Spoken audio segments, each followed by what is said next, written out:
So we did ice cream for the first, we launched the cookie line officially last year. I think there's Shark Tank business math, and then there's like what happens if you actually have raised institutional capital. The audition process is very extensive. It took months. One of the producers actually found our business, and that's kind of the benefit of being local to LA. They just came across our brand. I mean, they're always on the lookout for small brands, even if you're not in LA, like if you have a big online presence. But we were able to film and make it to air, because not everyone who films actually gets air, which is a risk. Is it worth it for your time to spend that time auditioning and doing all the things they're asking for to be able to tape and then possibly not air? I actually think it's totally worth it. So it is not possible for us to ask for a valuation that's less than what we already raised at. And if we did that, then everyone else would now be at this new valuation and we would lose more equity. So we were not willing to budge from the $8 million, right?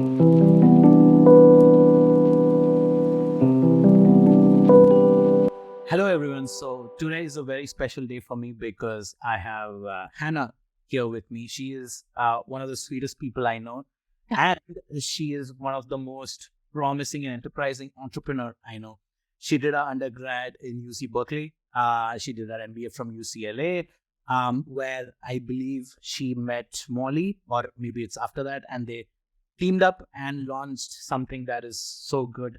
I actually had the first interaction, or I came to know about them through the Shark Tank episode, which was fascinating, and through one of our mutual connections as well. So I'm very glad to have some time of yours right now, especially right now where things are a little crazy for you. But I'm very glad that we were able to connect. Well, thanks so much for having me, Akhil. I'm happy to know you too. I met Mollie in undergrad though, so at Berkeley. Yeah. And whose idea was it to like start the whole thing? Like what's the origin story? I tried searching for it. I couldn't find it anywhere.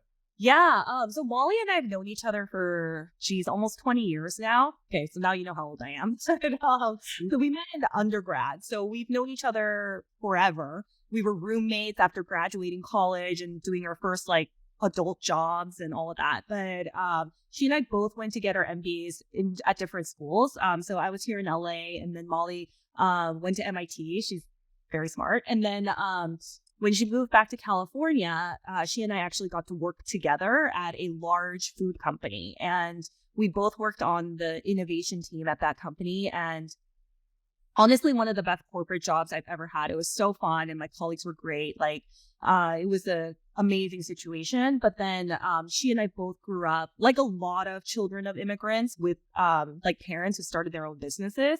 And so we had that entrepreneurial spirit in us since we were really little, because we always, grew up watching our parents hustling and doing whatever it took to figure out how to run their businesses. And so I think she and I always both knew separately that we would want to start our own thing one day. But we were lucky enough to be kindred spirits and be able to do it together. And so both of us are very lactose intolerant. Asians and so East Asians. And so we first started a line of dairy-free ice creams. This was way back in like 2017, 2018. But over time, we expanded our product offerings to include snacks. So we currently sell our classic graham cookies on Amazon, which is how I know you. But that's kind of like the journey we took. So we did ice cream for the first the entire time, and we still kind of do it like ice cream. And then we launched the cookie line officially last year. Mm-hmm. Got it. I think, and a lot of people might want to know this. How was the real behind the scenes experience at Shark Tank? And it was so fun. Is it like what was the thing that people usually don't see or are not aware of when they? I mean, the audition process is very extensive. It took months. It's not just like they do open calls. So we didn't do an open call.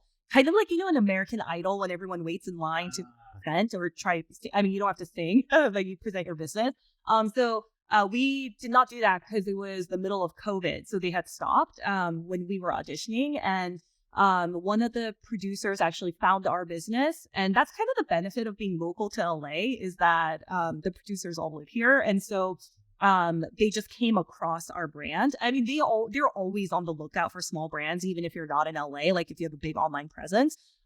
So that's how they found us. And then, so they reached out to us and asked us to audition.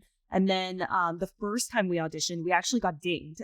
So we didn't make it. And so this was our second time auditioning. But because we already knew who the producer or like our producer was, so I just reached out to them and said, hey, we're more ready now. Like maybe we're a better fit now. And then so they gave us another chance. And we were able to film and make it to tape, make it to air. Because not everyone who films actually gets air.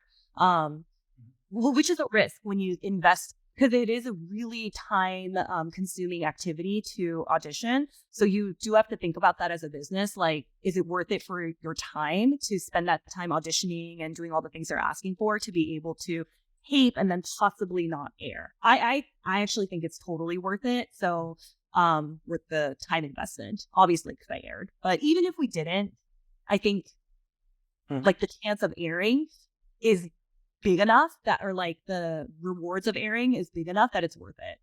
Sorry, I'm very wordy.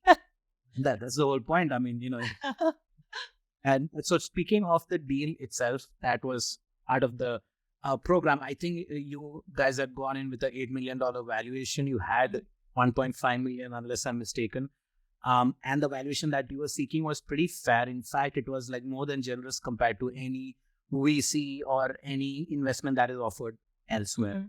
Did you feel after the fact, in hindsight, that maybe there could have been a different strategy that you would have used in valuing the company? Or was it something like, hey, no regrets, this is like the bare minimum that we can possibly go? And like, yeah, what's the thought after that? That's a really great question, because I think there's Shark Tank business math, and then there's like what happens if you actually have raised institutional capital. So it is not possible for us to ask for a valuation that's less than what we already raised at, because we have signed terms saying that we would not do that. And if we did that, then everyone else would now be at this new valuation and we would lose more equity. So we were not willing to budge from the $8 million, right? That said, like, I know, I mean, potentially I could have gone in and just made something up for the show, but then that would have been in bad faith. And I think they're very good at weeding that out. Like if you are I forget which shark calls them this, but if you're like a gold digger, like you're there just for the publicity and you're not there to actually make a deal, they're very good at figuring that out. Like they don't want businesses like that. They want you to actually want a deal. And if someone could have met that valuation, we would have 100% wanted that deal. So, so we gave them like the truth. And yeah, like for them, that's not a good deal. So I understand why they said no. Very nice. Did you get to interact with the judges after or before the show? Oh, no, actually, you're not allowed to at all. Yeah, like if you know them, like you're not supposed to like know them or any. I mean, I don't know them, so like you're not supposed to know them or anything. So there's no like interaction or like feedback other than the time you have pitching. That said, the time that you're pitching is a lot longer than what they show, obviously. It's edited for like story and like time. I know businesses that go in there and talk to them for like an hour. Like we didn't. It wasn't an hour, but like I think the segment that aired was maybe like 4 minutes or so. But we talked to them for way longer than that. Got it. And post Shark Tank airing, what were some of the impact that you saw on your business, if at all? Yeah. So this is my only regret in hindsight about my entire experience. Like one, I wish we had our cookies and our Amazon business already set up. We only had frozen desserts at the time.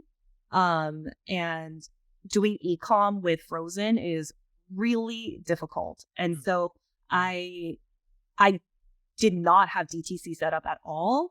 I set it up just for my Shark Tank airing because I knew that interest would be really high. I maybe broke even on every transaction from Shark Tank, but it was almost more like customer service that people would be pissed if you were on Shark Tank and then you couldn't even like buy it. And that point, we were nationally distributed at like Sprouts and a lot of other retailers. And like and extensive enough with Whole Foods that being on air made it yeah, you could go into a store and potentially find us. So that's why we were like, this is the right time for us. But it would have been better if I sold like graham crackers on my website and Amazon. Then like the lift would have been a lot more measurable. And also like our graham crackers are $15 on Amazon, right? For like a big family pack, $14.99. Our ice cream, like for us to even break even because the shipping is so expensive, had to be like $50 plus per order. So it's really expensive. And so it's like, even if whatever we said on Shark Tank was really compelling, it's a lot to ask someone to pay that for delivering something frozen to your house, which I know during COVID people got really used to, but it's still like there's a risk, right? Like it might melt. And it's not like I'm delivering like frozen pizzas. Like, yeah, you're going to heat that up later. So it doesn't matter if it like maybe melts, like thaws a little bit. Ice cream, when it thaws, it becomes garbage. So like the product integrity was like at risk. And so it was really stressful. And I don't think the lift was as high as it could have been if I sold like a snack at the time. Yeah. Anyway, sorry, that's a really long explanation. But if you are considering Shark Tank, if you are a frozen product, if it is ice cream, you have to really think through like how are you going to take advantage of the lift. Got it. Speaking of graham crackers, I'd actually bought new packaging that is on Amazon right now. I thought I would be unboxing it and eating it, but I finished it off in no time, which I didn't think that is not the plan. They are very addictive, I must say. Yeah. On Amazon, like we have observed that any food product, drinks or snacks, if they're not sweet beyond a level, typically the early reviews are less than flattened, just because the expectation for a lot of the viewers is a level of sweetness, regardless of how healthy. So that's the only. True. But the reviews are good. I'm crawling towards 100. Okay. We'll get to that. The other thing that I really like what you and Mollie do quite a bit before we actually met was the activity and the effort you guys put in TikTok.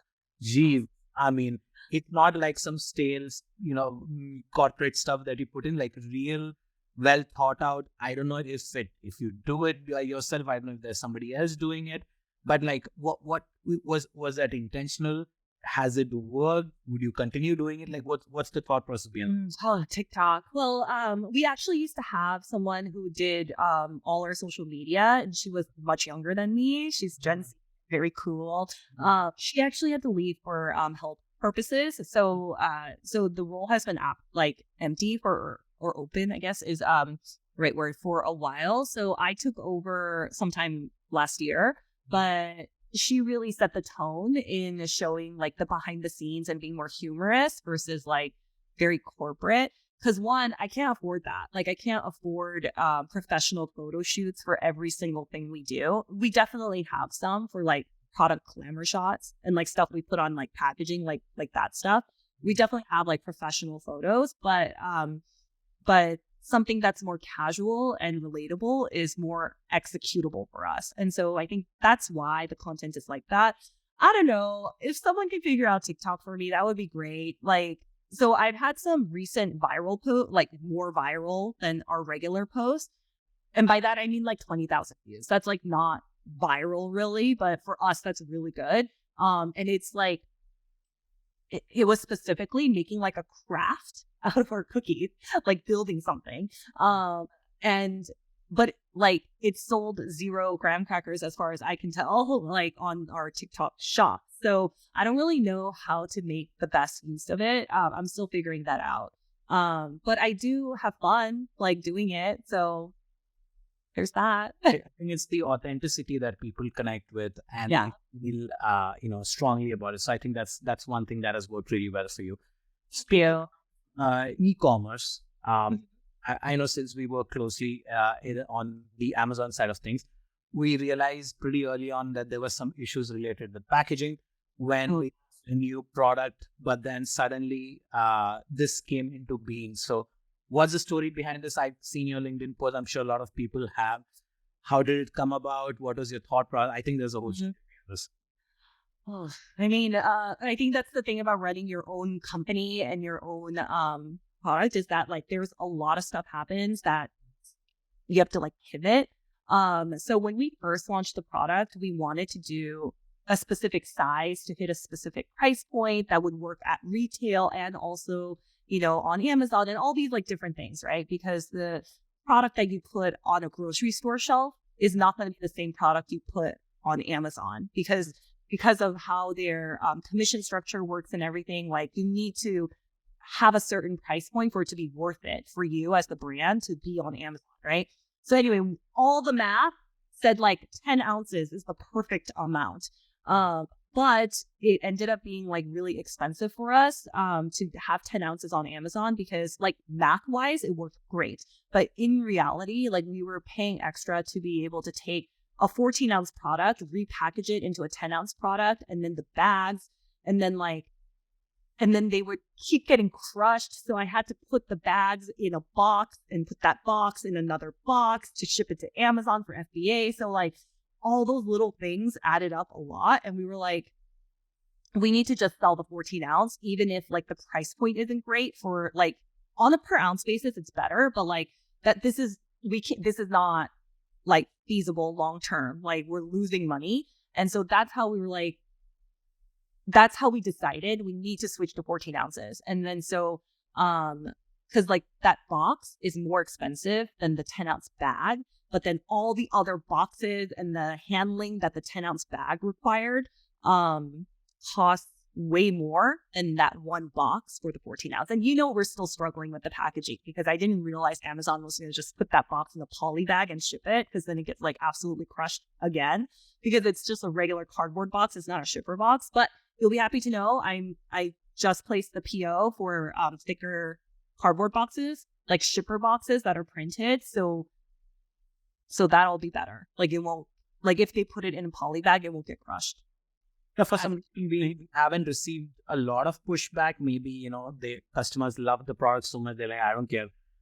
Even if, it's a little dented on the side as long as I mean, I think sometimes it gets really crushed, but in which case I understand. I'd be mad too. But I think like maybe 80% of the time it's fine. It's just the 20% is, and I don't want anyone to have a bad experience. So we're upgrading the packaging a little bit. Yeah. Got it. Another interesting topic I think you publicly posted on LinkedIn.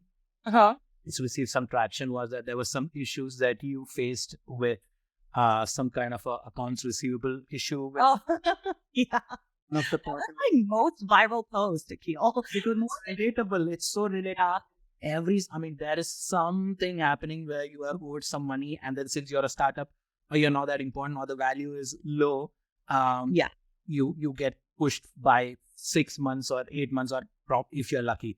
And that like is there like what was all that about? Is there any learning? Some advice would you have for other entrepreneurs? Okay, so I think my friend Jerry posted a comment which 100% summarized exactly where we were at that point. So a customer ordered sprinkles for us, which we had, and the business is called Vices, the company that ordered from us, and they sell quote unquote luxury like curated gift boxes, right? So there's like a bunch of stuff in the box. I'm sure they have like a lot of corporate clients or something, but they ordered from us and then they never paid. And it had been like a year at this point, over a year. It's been like 14 months. And the amount due was less than $2,000. It was $1,875 or something like that. And we just sent them monthly reminders because the amount itself compared to like a wholesale PO and the other things we were dealing with was relatively small. It's still $2,000 though, and we still wanted it because we owed other people money too, like our vendors. So anyway, so I wanted the money, obviously, and putting someone on blast like that pretty much means you are giving up the hope of collecting, right? Like because if they're willing to wait over a year to pay you, then they're probably intending to never pay you. And then if you decide to put them on blast like that, that means you are saying like, yeah, you're never going to pay me. This is how I'm going to take my pound of flesh. Like I'm going to like publicly slam you in the public, arena. But So that's part of the equation on where I was like, okay, I'm not going to say anything forever because maybe they'll pay me. But then the other part of it was we are also a small business.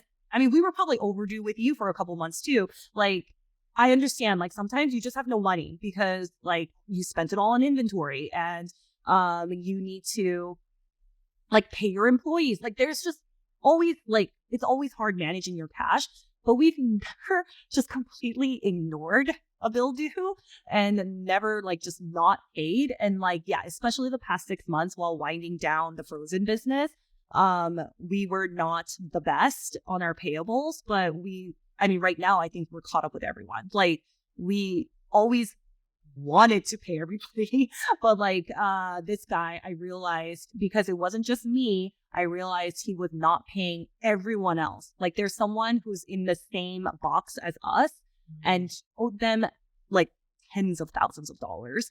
So like my $2,000 felt like nothing compared to her like $10,000 plus amount. So that's when I realized he's just taking advantage of small businesses like us because this was the comment my friend made, like we are gaslit into thinking like if we confront them, then we will develop a bad reputation as a vendor because we put them on blast and no one wants to be embarrassed. And so then you feel pressure to not say anything. And then that's when I realized like, hey, this is how he funds his inventory, by stealing from small businesses. And so that really enraged me because it's like, it's one thing to be a struggling small business, right? I understand that.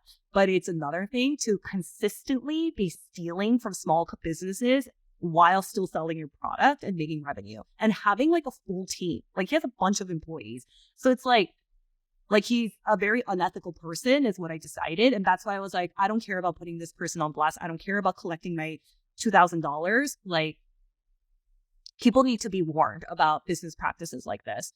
And it wasn't just me and that one other person. He owed like tons of vendors and vendors who wouldn't even come forward and like publicly say. I think 3 of us were public, and then there were other vendors who weren't willing to go on the record, but we have them on background saying that they owed them money. Sorry, I get really riled up talking about this because small businesses have to stick together and be there for each other, you know, like very disappointing.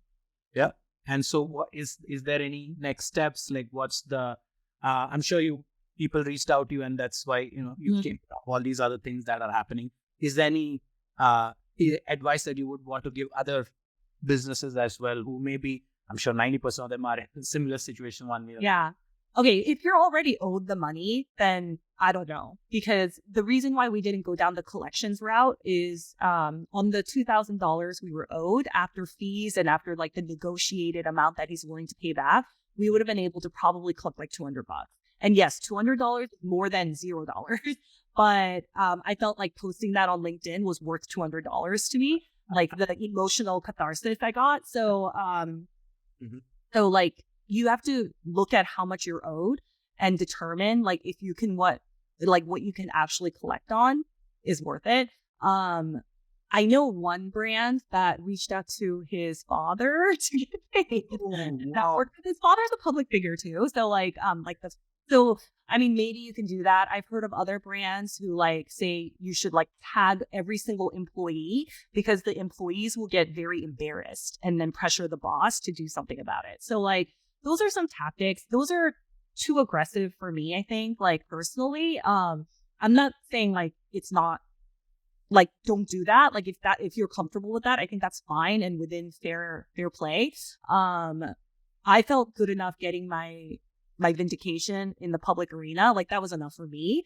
I would say the best course of action is prevention. So getting a deposit on it if they're not willing to pay you up front. One thing that has been working for us is selling to vendors or to customers like that on platforms like Faire or Amazon Business, right? Where they have to outright purchase it from you to be able to stock that inventory. So Faire has been really great at mitigating that. Yeah, you have to pay commission to Faire or Amazon, but it's better than missing out on your receivables, right?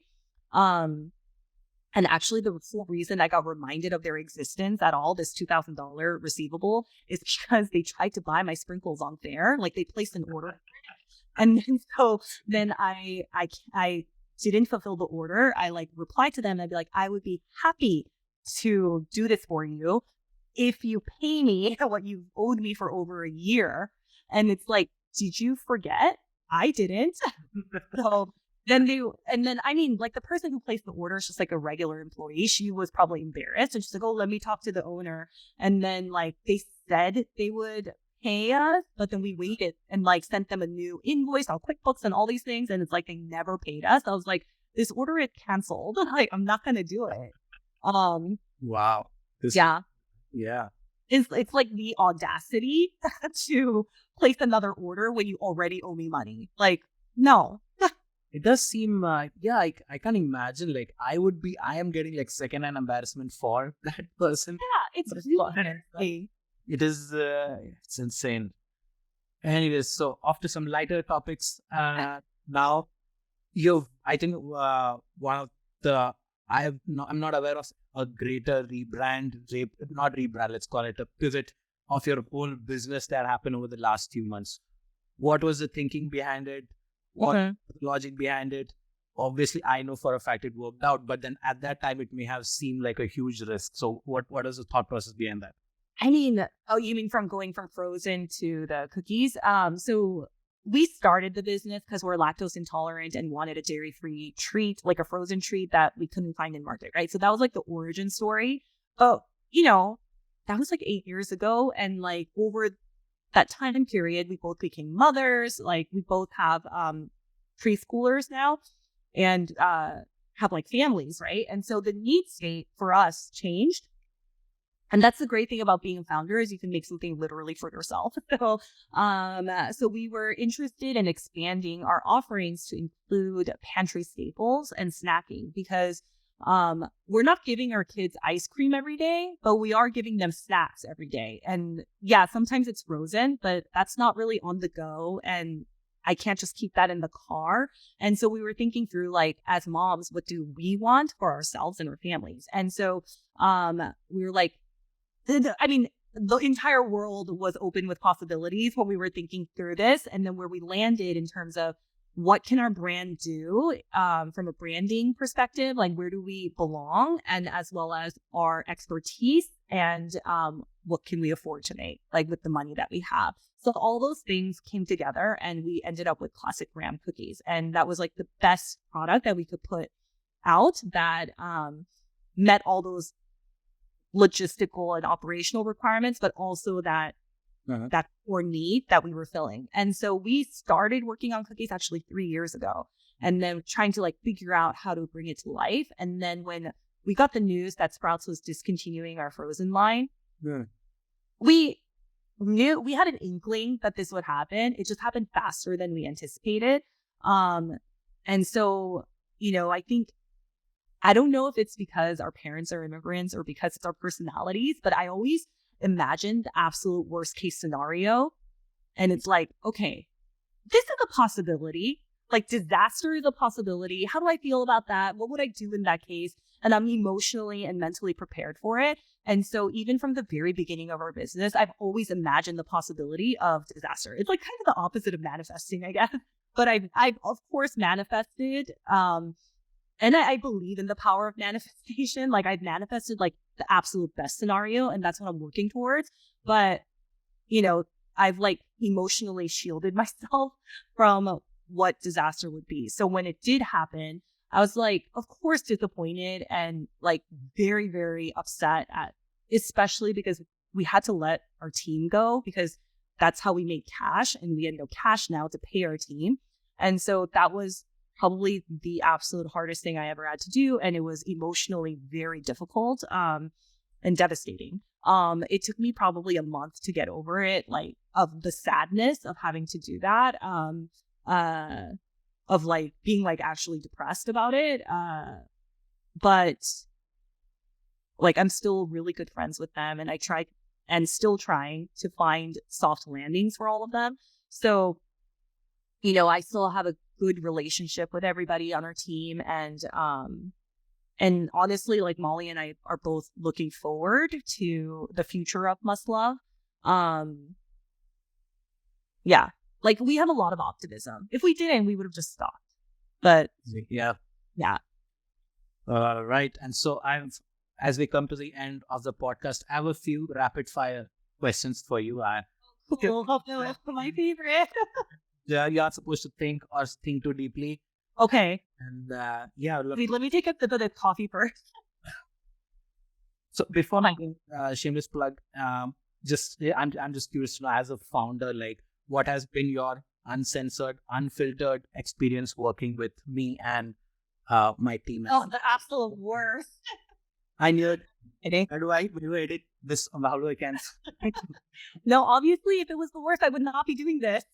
I think I really appreciate you understanding what it is to be an operator. And like, I know Xena is also a small business, and I think the empathy that you have for your clients is really high.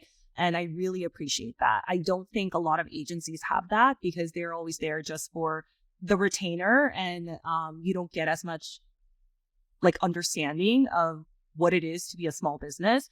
And then also, I do feel like I get a lot of personalized attention, which is also, I know like obviously larger agencies also have like account reps, but when you're a small business and if you're dealing with like very large agencies, you totally get lost in the mix. And I don't feel that. And so I think both those things are exceptional with working with Xena. Yeah, I think I'm also like a relatively inexperienced Amazon seller. So there's a lot I don't really understand about how to do things. And just even the actual hand holding has been very, very helpful. Let me assure you, it's not just you. Even you'll be surprised of people in roles like senior e-commerce head or director of Amazon. They have no clue how Amazon. I will be surprised if you hear, and can't really blame them. Things keep changing pretty fast. So yeah, it's not it's a pretty common thing to be in. All right. That makes me feel better. All right. So rapid fire. First question. What is the worst part of being an entrepreneur? Uncertainty. That's a rough one. Yeah. Second question. Have you ever in your career or in your entrepreneurial career felt any pushback because you were a female second generation immigrant entrepreneur? Yes, but in polite society, that stuff all happens quietly, right? But you have felt it. Yeah. Third question. What is the one thing you like about Mollie and one thing that you don't? Oh, I can't believe you asked me that. Well, one thing I love about Mollie, she is keeping it light. Her laugh is very, very infectious. You should have got her for the pot maybe next time. Oh, no. This is the thing I don't like about her. I mean, I don't dislike anything about her really. But one thing she could work on maybe is being more comfortable with being in the public eye. Not that this is like, I mean, like, so I had to kind of trick her into applying to a lot of things, including Shark Tank. So I didn't like that sounds very unhealthy, but I like did it and didn't tell her until like the very last minute. I was like, so what do you think about this? And then it's like, well, they're asking for a tape, so now we both have to be on it. So I've done that a few times to her. But so I think she's getting more comfortable, but it's not her instinct to say yes to those things. She's completely fine. I mean, both of you felt completely at home in the taping. And was it you the one who blew the confetti? No, it was Mollie, I think. Look at that. I mean, that requires some, I mean, we're both really extroverted. And so we're both very comfortable, like talking to people and probably get a lot of energy from it. And we've done way scarier pitches than Shark Tank, where it was like way more intimidating. So Shark Tank was actually very intimate and small to us. But but like it's not her instinct to say yes to doing those things. But when she's there, she's amazing. Got it. He needs the tiniest push. All right. Next, so if you weren't an entrepreneur, what would you imagine that you would be doing right now? It's really hard to imagine, like if I had a corporate job. What would you be doing if you were not an entrepreneur? If I was not an entrepreneur, well, I would have to have a corporate job because I have to live. Like I need to make money. Yeah. You did work at Nestle, right? Did you? I did, and Bolt House Farms. So I had corporate jobs. I had like really big corporate jobs. And that would be something you would do if you weren't doing this. It's a really hard like sacrifice to go back to being completely corporate because you lose a lot of autonomy over your time. And I think thinking about life as a place of, this is very hippie, but like abundance. Money, you can make money, but you can't make more time. And so owing your time, like that much of your time to a corporate entity is hard for me now when I'm so used to myself owning my own time. It's been like 8 years since I've done that. So it's really hard for me to imagine doing that. You know what I'd probably do is like be like a fractional like marketing director or something like that, so that I get a little bit of both, like money from corporate entities or other businesses, but so I could live and pay rent and things like that and tuition for my kid, but you get to own your time and you can say no. Got it. Yeah, I had to think more. It was not rapid. It's fine. That's fine. People usually entrepreneurs don't think about that, so it might take a while. Next, amongst all your different investors, is there an investor you particularly like? And if so, what's the reason for that? Oh, the one we know in common. Yeah, I love him. But Isn't like what? You were asking about like if we've ever felt pushback from being like minorities or like people of color or women. He genuinely sees those as strengths, and so and he explicitly said that, and not in like a weird way, like in just like a normal way, and very much driven by statistics, like that female-owned companies drive more returns, just the way we run our businesses, and so like and then that's like a fact. So he knew those things and like believed in those things, and so that's one thing. But also, when you pick investors and when they pick you back, I guess, you have to pick ones that you just have like a strong connection with, because they really need to understand where you're coming from. And a lot of professional investors have never been operators. And so they don't understand that. And he has been an operator himself. And so he knows, like, sometimes, like, I don't know the answer and I'm still trying to figure it out. And he understands that. So, yeah. I do feel that if the investor or whoever in the startup community has been an operator themselves, I think there is a slight particular way in which they interact, they speak, they understand that perhaps we just don't. So that's very true. All right. Second to last question. Okay. One thing you like, one thing you don't like about UCLA. About UCLA? I went to grad school there, so I don't have as much like emotional connection. All right. UC Berkeley. Oh, I mean, I have a lot of connection to UCLA. Like, I love the Anderson community. I want to get that out there. Sure. Look at that. But I think your heart always lies with your undergrad. That's who you root for in like sports things. I don't watch sports, but one thing I like, one thing I don't like. The thing I like the most is I love the unique culture of Berkeley. Like, I think it fosters a really independent spirit culture. I love that. One thing I don't like is the rain. It rains a lot, and I grew up in SoCal. And so when I moved up there, it was very confusing to me or like the weather in general, like it was sunny. I could see the sun. And in SoCal, generally when there's the sun out, it's hot. But I would go to school, like class in a t-shirt, and then have to buy a sweatshirt because it's freezing, even though it's sunny. And so that took like a long time for me to get used to it. I had like a very big collection of sweatshirts at the end of my first year. Got it. And finally, I mean, right now as we speak, this is a very pivotal time. I hope we get to speak 1 year later as well in the same setting. So it would be very interesting. Things have changed in your company in a lot of ways. there's the future or the potential for the future is unending. From your perspective and from Mollie's perspective, what does the future look like? I think the potential for the grams is really high. From like an internal operational perspective, it's something like we can execute really well. And then from a marketing perspective, I think we landed on something like the no added sugar sweetened with just dates is something that's going to resonate like for a long time. I think the interest in lower sugar is just starting right now. So like from a mass consumer perspective. So I think the future is unending for cookies. Because right now we have just the 14-ounce size, right? But we need this is the small retail size we've mocked up. One of the few sample packages I have, but we want to go retail as well.